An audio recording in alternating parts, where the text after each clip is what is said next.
Hi everyone, I hope you're having a fantastic day today. Today we are going to continue on our exploration on series and parallel circuits. So yesterday, or the previous lesson, we explored how we looked at different circuit arrangements to see if the light bulb would change, the brightness of the light bulbs would change depending on how they were arranged. So today we're going to dive a little bit deeper into that exploration.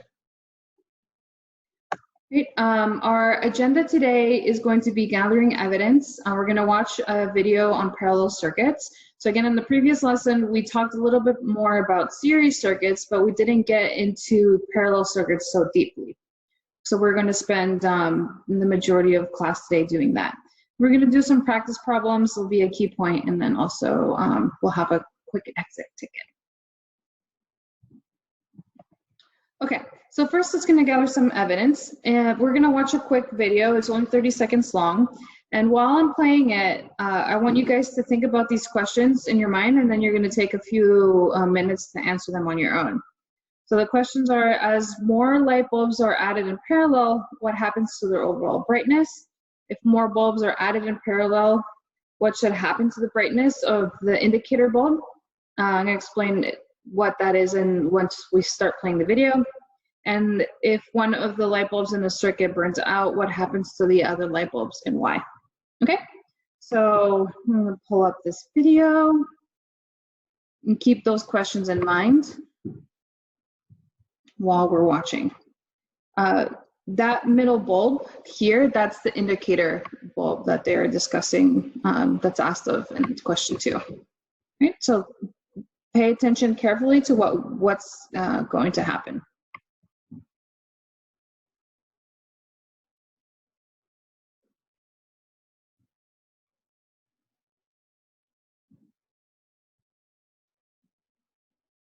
So what do you notice about the bulbs?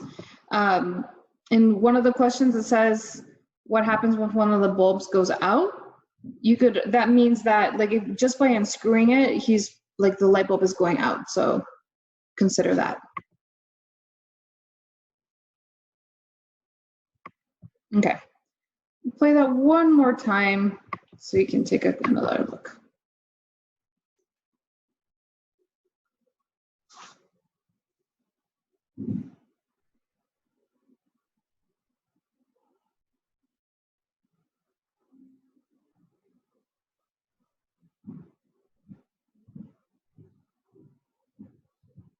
Okay, great. So let's go back to our PowerPoint.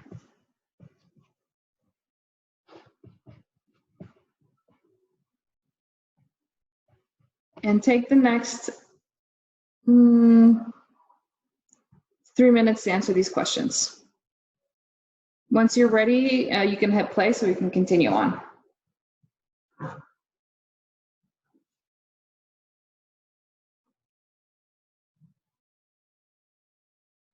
Okay, let's move along. So what you should have observed, so let's answer these together. So as more light bulbs are added in parallel, what happens to the overall brightness of the light bulbs? So you should have noted that as more light bulbs were added, that the brightness remains the same. So they're all equally as bright. If more light bulbs are added in parallel, what should happen to the brightness of the indicator bulb? And so when we saw in the series circuit that the more bulbs were added in series, the dimmer and dimmer the light bulbs became. But in this case of the parallel circuit, the brightness of the bulbs all maintained the same brightness despite how many bulbs were connected. And it asks, if one of the light bulbs in the circuit burns out, what happens to the other light bulbs and why? So when it burns out, it was the equivalent of just screwing out one of the bulbs, and nothing happened. Right? So even though one of the bulbs was removed from the circuit, the rest of the light bulbs were still able to light up. And why we're going to explore the why at the end of this lesson while we're talking about our key points.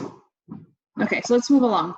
You're going to take the next 10 minutes to complete the first independent practice problems in your classwork document.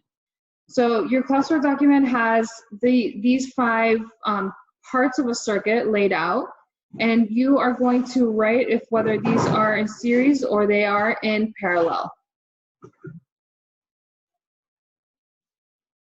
Okay, let's look at our classwork document really quick, make sure we're all on the same page. Right, so the circuits that are below,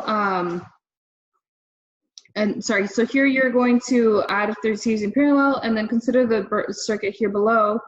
You're going to indicate 2 components that are connected in series and 2 that are connected in parallel, right? And then once you're done, we'll come back, right? So take 10 minutes starting now.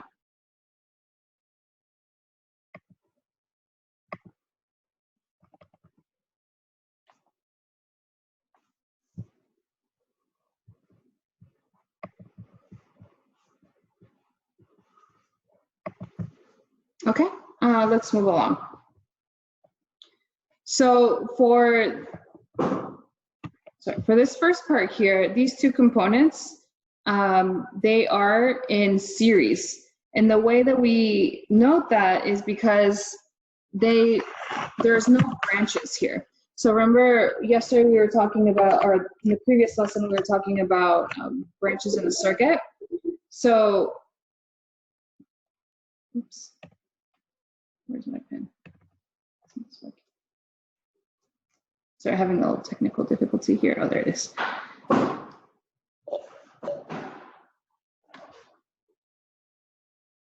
So here, because these are connected together, one after the other, this would be a series circuit. Right? And over here, as from these 2, there's a branch here. So if this was a full circuit, if my current was coming through here, at this point, it's going to split. So when there's a split within a circuit, then that is considered parallel. So in this part here, these 2 batteries are connected in parallel. Okay? So anytime there's a split, then you know it's a parallel circuit. All right, moving along. So now you're going to take the next 10 minutes to complete the second part of the practice problem in your classwork document. So you're going to be using a simulation to answer that. This is the same simulation that we used the other day. You should have that linked in your classwork document. I'm going to pull that up. And you're going to build a circuit that looks like this. Right? This is exactly the same circuit that's here. Remember, the circles refer to light bulbs. Okay, so first build the circuit.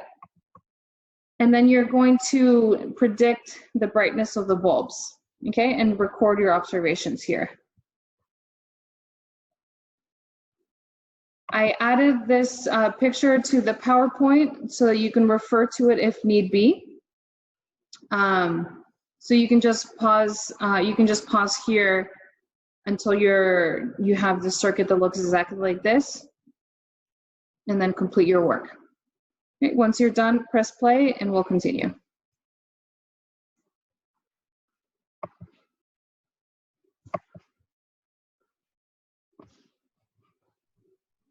Okay, it's moving along. So again, you should have seen that you should have predicted that all of these are going to be the same brightness, and that should have been what you observed as well. So the key point that you should write into your notebook is that in the parallel circuit, as you increase or decrease the number of branches in the circuit, the light bulbs are going to will maintain the same brightness. Okay, so it doesn't matter. So here we see these are the 3 different scenarios from the exploration you just did. If we have only one light bulb that has a certain amount of brightness, and we see that it carries, when we add a second light bulb to our circuit, the brightness remains the same. And then ultimately, when we close the last switch, then all 3 of our lights are equally as bright. So we could have a whole bunch of light bulbs connected. It could be 5, 10, 15, 100, and they would all maintain the same brightness. Okay? And then to answer the why for the first question, the first guiding questions from the beginning of class. The reason why that is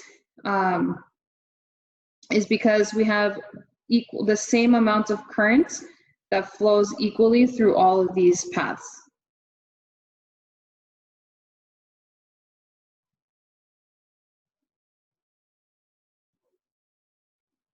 Okay, so make sure you have this into your notes. And then our quick exit ticket for today is going to be, does the arrangement of the light bulbs in a circuit affect the brightness of the bulb? And then does a number of light bulbs in a circuit affect the brightness of the bulb?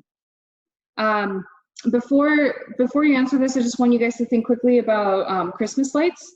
So I don't know if you guys have ever thought about or wondered about this, or if you've had Christmas trees at home. Like if Christmas lights have tons of little light bulbs connected to each other, right? So do you guys think that light bulb, those circuits are in series or in parallel? So think about Christmas lights. Are they all, do all the light bulbs have the same brightness? They do, right? And then what happens if one of the lights goes off? Well, different things will happen depending on what type of light bulbs you have, Christmas lights you have.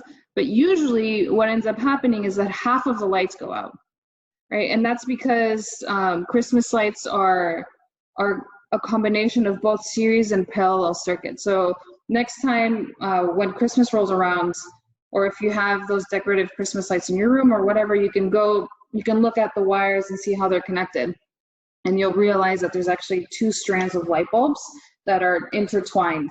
So there's two loops, so two parallel circuits, but a whole bunch of little light bulbs in between. So it's a combination of both. Anyway, it's cool to think how these things are related to the stuff that we see around us. Also, another cool thing to think about is that the circuits of our houses, like so the electrical circuit for the whole homes, they're connected in parallel, right? And the reason why that is that to ensure that every single outlet has equal amount of power. Because if all the light bulbs, if all the circuits in our house was connected in series, we saw that the more bulbs were connected, the dimmer things became. So if we had a whole bunch of appliances connected in a series circuit, then it would mean that they wouldn't be able to work at their full power. So like a toaster wouldn't really work, or your fridge wouldn't work, your TV wouldn't work so well. It would have less energy to power it. So then by building your series, your house in parallel, it gives each circuit the equal amount of power, just like we saw here. Okay, so all of these bulbs have the same amount of power coming from the battery, right? And the same thing is happening in your house. All right, short detour. All right, so let's come back to our exit ticket. Take the next few minutes or so to answer this, and once you're done, submit your classwork onto Google Classroom, and I hope you have a fantastic day. See you next time.